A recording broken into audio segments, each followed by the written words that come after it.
Hello civil engineers, welcome back to our YouTube channel civilians the civil engineers. यहाँ पर हम Youth Publications की book को cover कर रहे हैं। अराउंड 15,000 क्वेश्चंस हैं। सब्जेक्ट हमने स्टार्ट किया था एस्टिमेशन क्वांटिटी सर्वेइंग। आपको ये जान के बेहद खुशी होगी। यहाँ पर हमारा सब्जेक्ट फिनिश होने वाला है, जिसका ये पार्ट 21, जिसमें हम कवर करने वाले हैं 496 से लेकर 508 क्वेश्चंस तक। यहीं पे पार्ट 21 हमारा एंड हो जाएगा और इसके बाद हम न्यू सब्जेक्ट को स्टार्ट करेंगे। उसकी भी मैं आपको गुड न्यूज़ बड़ी जल्दी देने वाला हूँ। और हमारी 5 मिनट की फटाफट सीरीज स्टार्ट होने वाली है बिल्डिंग मटेरियल्स की, जिसमें आप 5 मिनट की वीडियो देखकर बिल्डिंग मटेरियल के बहुत सारे एमसीक्यूज को ईजिली कवर कर सकते हैं। आई होप आपको वो वीडियो पसंद आएंगी, और पसंद आए तो वीडियो को लाइक ज़रूर कीजिए, अपने फ्रेंड्स में शेयर कीजिएगा और सब्सक्राइब करना ना भूलिएगा। Let's start moving to first question of part 21 which is 496। पूछा गया SSC JEE March 2017 morning shift में। The area of the cross section of a road full in banking shown in the figure below. नीचे दी गई आकृति में पूरी तरह से मुड़ी हुई सड़क के अनुप्रस्थ काट का क्षेत्रफल क्या होगा। अब इस क्वेश्चन को सॉल्व करने का एक बहुत ही लेंदी मेथड है, वो हमें याद करने की ज़रूरत नहीं है। ऐसा क्वेश्चन एग्जाम में बहुत कम पूछा जाता है, बट अगर पूछा जाए, इन फ्यूचर रिपीट होता है, तो आपको इसका आंसर याद रखना है। इसका आंसर है option A, S B square plus R square into 2BD plus SD square divide by R square minus S square. ये मैंने आपको इसलिए बता दिया ताकि अगर एग्जाम में रिपीट होता है तो आपको ये आना चाहिए और ऐसा ना लगे कि सर ने बताया नहीं। बट मैं इसकी डेरिवेशन इसलिए नहीं करा रहा क्योंकि बहुत बड़ी डेरिवेशन है, बच्चे कंफ्यूज हो जाएंगे। तो बट फॉर मीन वाइल आप इसका आंसर याद रख लेंगे तो भी आपके लिए काफ़ी होगा। Moving to our next question, question number 498. SSC JEE 1st March 2017 morning shift. The information which cannot be included in drawings is conveyed to the estimator through. जो इन्फॉर्मेशन हम ड्राइंग्स में इंक्लूड नहीं करते हैं वो एस्टिमेटर को हम कैसे कन्वे करते हैं। तो ये क्वेश्चन हम पहले भी कर चुके हैं, 2-3 बार रिपीट हो चुका है। ऑप्शन देखते हैं, specifications, cover note, progress chart या नन ऑफ दिस। तो मैंने आपको बताया था जो इन्फॉर्मेशन हम ड्राइंग्स जो इन्फॉर्मेशन है जिसे हम इंक्लूड नहीं कर सकते ड्राइंग में, वो हम एस्टिमेटर को कैसे कन्वे करते हैं, with the help of specification, यानी कि विशेष विवरण, यानी कि ऑप्शन ए। इन फ्यूचर ऐसे क्वेश्चन अगर आप आएंगे तो आपको टिप्स पे होनी चाहिए चीज़ें, नोट्स बना लीजिएगा, शॉर्ट नोट्स, और मल्टीपल रिवीजन कीजिएगा। मल्टीपल रिवीजन ही सक्सेस का मेन रीज़न बनेगा आपके। क्वेश्चन नंबर 499, यह है UPRVNL JEE 2016 का क्वेश्चन। For calculating the amount of cut and fill. जो कट एंड फिल की अमाउंट है उसे कैसे कैलकुलेट करते हैं। ऑप्शंस देखते हैं, only cross section is required, only profile levelling is sufficient, barometric levelling is required, both profile and cross section levelling are required. Options पढ़ के आपको पता चल जाएगा कि बैरोमेट्रिक लेवलिंग तो इसका आंसर बिल्कुल भी नहीं है, तो कन्फ्यूजन होगा A, B और D में। अब दिमाग लगाइएगा कि क्रॉस सेक्शन मेथड भी यूज़ होता है, बिल्कुल होता है, और प्रोफाइल लेवलिंग भी यूज़ होता है।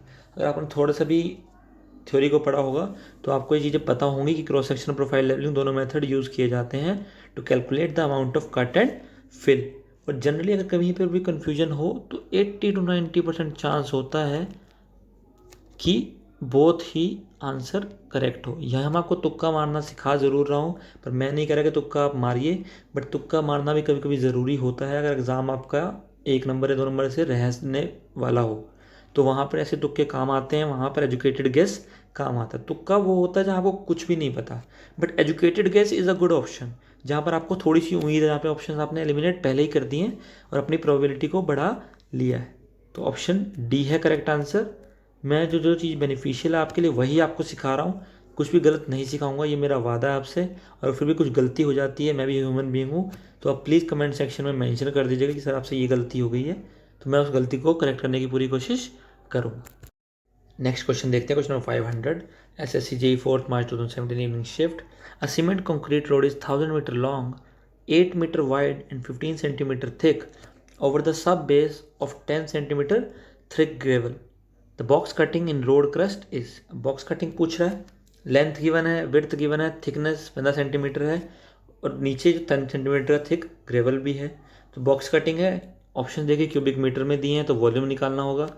वॉल्यूम कैसे निकालेंगे, लेंथ कितनी है 1000 मीटर, विड्थ कितनी है हमारी 8 मीटर, और हाइट यानी कि डेप्थ कितनी है 15 प्लस 10 सेंटीमीटर। यही बच्चा गलती करेगा, और इनको मीटर में भी करना पड़ेगा तो 0.15 प्लस 0.10 दोनों ऐड होंगी, यही हमारी डेप्थ हो जाएगी।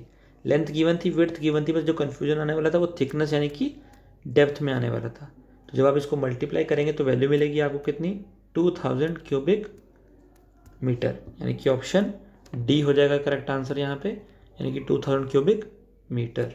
आगे बढ़ते हैं, बहुत सिंपल सा क्वेश्चन था, वॉल्यूम निकालने को बोल रहा था, बट जो इसमें कैच था ये पता होना चाहिए कि दोनों थिकनेस को आपको ऐड करना है, तभी आंसर आ पाएगा। नेक्स्ट क्वेश्चन देखते हैं, क्वेश्चन नंबर 502 पूछा गया SSC JEE 2017 इंग्लिश शिफ्ट में, pick up the incorrect statement from the following, इसमें से इनकरेक्ट बताना है, बिल्कुल बताएंगे जी। Lead is the average horizontal straight distance between the borrow pit and the place of spreading soil. Yes, मैंने आपको बताया था लेड कितना होता है, 30 मीटर होता है। ये एक एवरेज हॉरिजॉन्टल स्ट्रेट डिस्टेंस होता है जहाँ पर खुदाई हो रही है और जहाँ पर हमें सॉइल को जाके स्प्रेड करना है, ये 30 मीटर होती है। लिफ्ट जो होता है मैक्सिमम 1.5 मीटर तक हम लेके चलते हैं। 30 मीटर और 1.5 metre are good values for lead and lift. ये क्वेश्चन भी हम आगे पहले कर चुके हैं, तो ये तो बिल्कुल करेक्ट है जी। अब एक और करेक्ट कर देंगे, देखते हैं कौन सा कर सकते हैं, ऑप्शन बी देखते हैं। The lead is calculated for each block of the excavated area. Yes, जो कोई भी एक्सकेवेटेड एरिया का एक ब्लॉक है उसके हर एक ब्लॉक में हम लेड को कैलकुलेट करते हैं, बिल्कुल करेक्ट लग रहा है जी ये तो। ऑप्शन सी देखते हैं, the unit of lead is 50 metre for a distance up to 500 metre. जो लेड की यूनिट है वो 50 मीटर होती है 500 मीटर के डिस्टेंस के लिए। जी हाँ, ये भी एक टेक्निकल टर्म है, ये आपको थोड़ा सा भी आइडिया होगा तो आप इसे करेक्ट कर पाएंगे। बट ऑप्शन डी जब आप पढ़ेंगे, the unit of lead is 1 kilometre where the lead exceeds 2 kilometre. एक लीड की यूनिट है वो 1 किलोमीटर है, जहाँ पर जो लीड है वो एक्सीड कर रही है 2 किलोमीटर से। तो आपको यहाँ पे कन्फ्यूजन होगा, और ये एक्चुअल में यही इनकरेक्ट स्टेटमेंट है हमारा, ऑप्शन डी।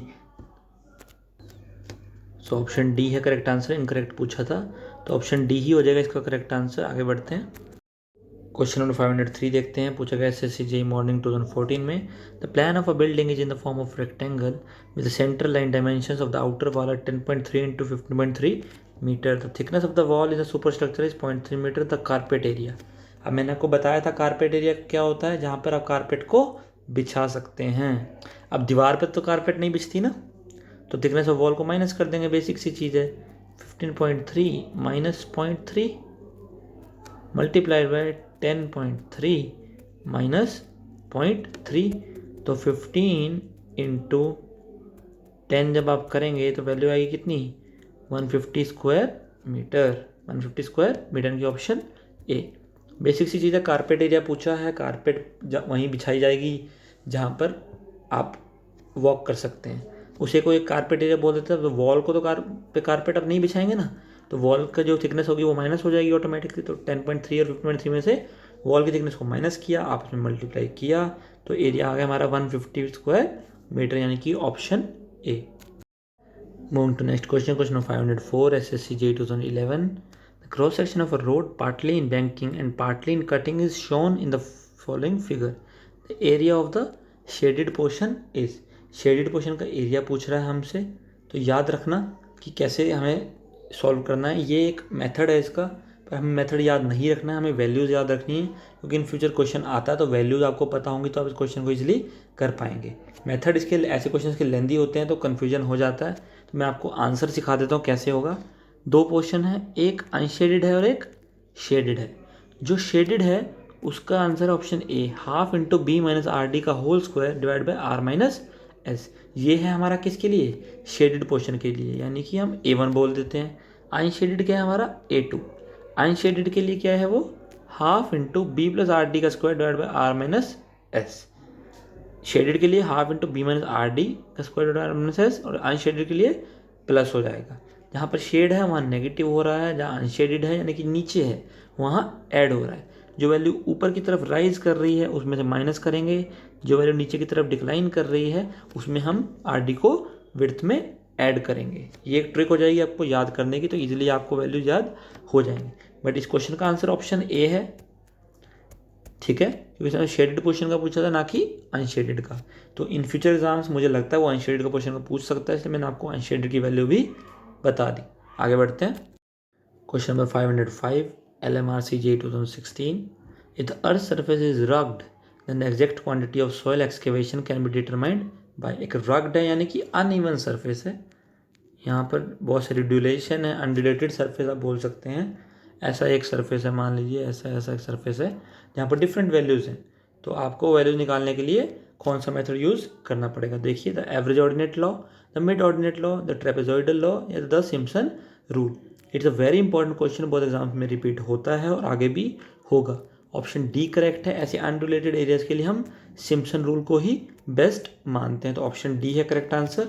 सिम्पसन रूल से हम वैल्यूज कैसे निकालते थे वो सिखा देता हूँ दोबारा से। Area is equal to depth divide by 3। D यानी कि इंटरवल भी आप जो गिवन होगा उसका 1/3 करना पड़ेगा, इसको 1/3 रूल भी बोलते हैं।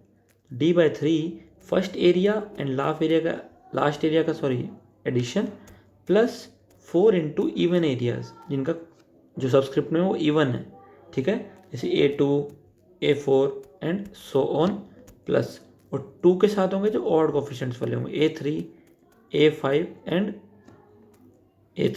And so on. A1 और AN पहला और आखिरी एरिया ऐड हो जाएगा, 4 के साथ वो आएंगे इनके सब्सक्रिप्ट में इवन होगा, और 2 के साथ मल्टीप्लाई वो होंगे इनके सब्सक्रिप्ट में ऑड होगा, और बाहर होगा आपके इंटरवल का 1/3। तो इससे आपका वैल्यू आएगी एरियाज की। ये है सिम्पसन रूल, ठीक है। ट्रेपेजॉइडल मैंने आपको बताया था पहले और आखिरी का हाफ हो जाएगा और बाकी वैल्यूज एरिया की वो ऐड हो जाएंगी। आई होप आपको चीज़ें समझ आ रही हैं, कन्फ्यूजन बिल्कुल भी नहीं हो रहा है। 2-3 बार आप जब क्वेश्चन को करेंगे, वीडियो को देखेंगे, तो आपके सारे डाउट्स क्लियर हो जाएंगे और एग्जाम में आप सारे क्वेश्चन इजिली सॉल्व कर देंगे। क्वेश्चन नंबर 506 जो कि इंपॉर्टेंट क्वेश्चन में से काउंट होता है, पूछा गया SSC JEE 2013 में। The above figure represent plan and section of an excavation layout, the volume of the earthwork in excavation of foundation trench. Plan given है, ये आपका प्लान है, सेक्शन गिवन है, ठीक है, तो आपको वॉल्यूम ऑफ अर्थवर्क निकालनी है यहाँ पे। तो देखिए ये जो वैल्यू है 80 सेंटीमीटर है, डेप्थ 60 सेंटीमीटर गिवन है, ठीक है, तो आप उसका वॉल्यूम निकालना है। कैसे निकालेंगे चेक करते हैं। पहले जो लेंथ है, देखिए, तो 6 मीटर और 4 मीटर आपको गिवन है, तो जो लेंथ है 6 मीटर और विड्थ 4 मीटर है, तो 6 में से जो 80 सेंटीमीटर ये आपको माइनस करना पड़ेगा 0.8, जो कि हो जाएगी 5.2 मीटर। ऐसे ही विड्थ निकालने के लिए आपको ये 4 में से 0.8 माइनस करना पड़ेगा, तो वैल्यू आएगी 3.2 मीटर। लेंथ आ गई, विड्थ आ गया। वॉल्यूम निकालने के लिए कैसे करेंगे देखते हैं। ये 0.80 और 0.60, 0.80 into 0.60 multiply 2 into 5.2 plus 3.2, value मिलेगी आपको कितनी 8.064 क्यूबिक मीटर, यानी कि ऑप्शन बी हो जाएगा करेक्ट आंसर। और दोबारा देख लेते हैं। प्लान गिवन है, सेक्शन गिवन है, लेंथ 6 मीटर है, विड्थ 4 मीटर है, और ये वैसे 80 सेंटीमीटर है, और उसकी डेप्थ कितनी है 60 सेंटीमीटर। तो ये जो 80 सेंटीमीटर की विड्थ है माइनस हो जाएगी, 6 माइनस 0.8, ये वैल्यू आएगी 5.2 मीटर, और विड्थ में से भी 4 पॉइंट माइनस 0.8 हो जाएगा, तो वैल्यू आएगी 3.2 मीटर। वॉल्यूम निकालना है, तो 0.80 into 0.60 multiply twice of length plus width, ये एल प्लस बी का ट्वाइस लेंगे, तो 0.80 into 0.60 into 2 into 5.2 plus 3.2, value आएगी 8.064 क्यूबिक मीटर, यानी कि ऑप्शन बी। इन फ्यूचर ऐसा क्वेश्चन आएगा तो आपको पता होना चाहिए हमें कैसे सॉल्व करना है। बेसिक तरीका आपको आना चाहिए कि कैसे ये क्वेश्चन सॉल्व होने वाला है, ताकि एग्जाम में आपको क्वेश्चन न्यू ना लगे और आप इजीली सॉल्व कर पाएँ। Question number 507, the cross section of a strip footing is shown below. Cross section जो है स्ट्रिप फुटिंग का गिवन है, ठीक है, और देखना पूछा क्या क्वेश्चन में वो बहुत ध्यान से पढ़ना, तभी आप इस क्वेश्चन को इजीली कर पाएंगे, वरना वो क्वेश्चन में कन्फ्यूजन हो सकता है और आप गलती कर सकते हैं। The quantity of BFS under the footing पर मीटर लेंथ। BFS क्या होता है, ब्रिक फ्लैट सोलिंग की ये बात कर रहे हैं, तो उसी की वैल्यू पूछ रहा है। देखिए यहाँ पे कहाँ लिखा BFS, यहाँ पर 75 थिक BFS, जो 75 मतलब ये की वैल्यू कितनी है 75 mm, कितनी है 75 mm, यानी 75 थिक BFS, और ये ऊपर इसकी वैल्यू गिवन है 750। तो आप इसको इजीली सॉल्व कर पाएंगे। कैसे करेंगे देखते हैं। आप इसको सॉल्व कीजिए, बहुत इजी तरीका है। प्रति मीटर लंबाई पे हम निकालेंगे, पर मीटर लेंथ पे हम जो इसकी वॉल्यूम है पर मीटर लेंथ पे निकालेंगे। पर मीटर लेंथ यानी कि 1, और ये जो विड्थ गिवन है 750 mm है, 750 mm विड्थ गिवन है हमें, कितनी 750 mm, तो ये हो जाएगी 0.75 मीटर, ये हो जाएगी विड्थ, और डेप्थ हो जाएगी कितनी 75 divide by 1000, it is 0.075 metre, जब इन तीनों को मल्टीप्लाई करेंगे तो वैल्यू आएगी 0.05625 क्यूबिक मीटर, यानी कि ऑप्शन सी है यहाँ पे 0.05625 क्यूबिक मीटर। देखिए ऑप्शन डी में कन्फ्यूज मत हो जाएगा, वहाँ पे स्क्वायर मीटर दिया है, या हमसे पूछा था वॉल्यूम यानी कि क्यूबिक मीटर में, तो ऑप्शन सी है करेक्ट आंसर। दोबारा बता देता हूँ, क्रॉस सेक्शन दिया स्ट्रिप फुटिंग का, पूछा है quantity of BFS under the footing पर मीटर लेंथ। तो BFS यहाँ पे लिखा ब्रिक फ्लैट सोलिंग, उसकी थिकनेस है 75 mm, विड्थ है 750 mm, पर मीटर लेंथ पूछा तो लेंथ है 1 मीटर। तो वॉल्यूम निकालने का फॉर्मूला L/B/H, तो 1 इंटू 0.75 मीटर की 750 mm को लिख देंगे 0.75 मीटर, और जो ब्रिक फ्लैट सोलिंग की थिकनेस थी वो 75 mm थी, यानी कि 0.075 मीटर। मल्टीप्लाई करेंगे वैल्यू आएगी 0.05625 क्यूबिक मीटर। सो यहीं पर हमारा पार्ट 21 भी एड अप होता है, और यहीं पर हमारा जो subject estimation and quantity surveying, जिसकी अप्रॉक्सीमेटली हमने 500 क्वेश्चंस को बहुत थॉरोली, बहुत इन डेप्थ डिटेल के साथ कवर कर लिया है। इसकी फ्री PDF आपको मिल जाएगी हमारे टेलीग्राम चैनल पर, सिविलियंस द सिविल इंजीनियर्स पर। ऐसे ही जितने पार्ट 1 से पार्ट 20 है उनकी भी फ्री PDF आपको हम अवेलेबल कराएंगे हमारे Telegram channel civilians the civil engineers पर। Thank you for watching, so keep loving us, keep sharing us, and have a nice day and stay tuned. Please channel को subscribe करना ना भूलिएगा, video को लाइक ज़रूर कीजिएगा, और आने वाले पार्ट्स को ज़रूर देखते रहिएगा और अपनी नॉलेज को एनहांस करते जाइएगा।